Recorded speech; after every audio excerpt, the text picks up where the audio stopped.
Welcome back, my fellow patriots, to Save Our Republic daily video series. We are moving on to the 20th Amendment. This is an obscure one that most people, probably 1 out of 10,000, probably wouldn't be able to identify. It does have a strong role in connection with kind of the processes for running the federal government, and we're going to explain that in just a second. And it was adopted in the 1930s in light of certain circumstances that surrounded the presidency and Congress. Under the original Constitution, the Congress was elected and then was to take office beginning with a session on December 5th of the election year, unless there was a law that provided otherwise. And the president was basically elected and then didn't take office until March. So there was a big gap between when the president took office and when the Congress theoretically was supposed to take office on December 5th.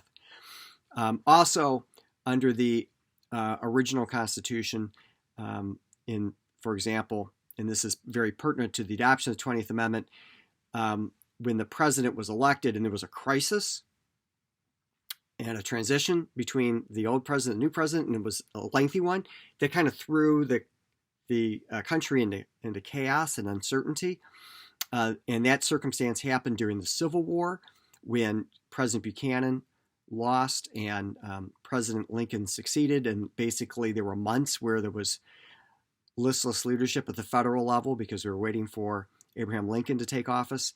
And likewise, during the Great Depression, when Herbert Hoover was defeated and FDR was coming on board, there was this long wait between November election and the March inauguration, and people thought that that was a crisis and they ought to change it.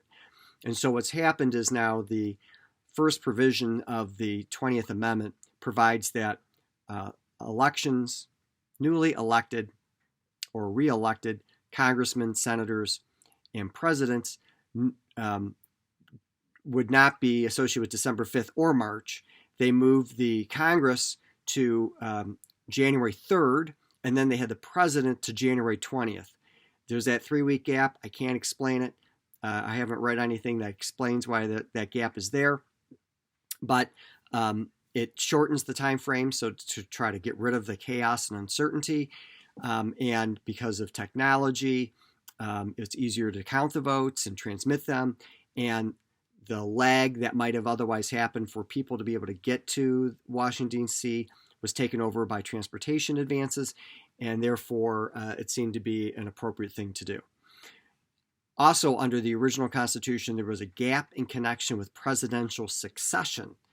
So this amendment addresses that squarely. It says that if the president dies, if the president-elect dies before the president can take office, then the the vice president-elect would become the president. So you have, remember, they run in slates. President-elect dies before he can take office, the vice president-elect would take office.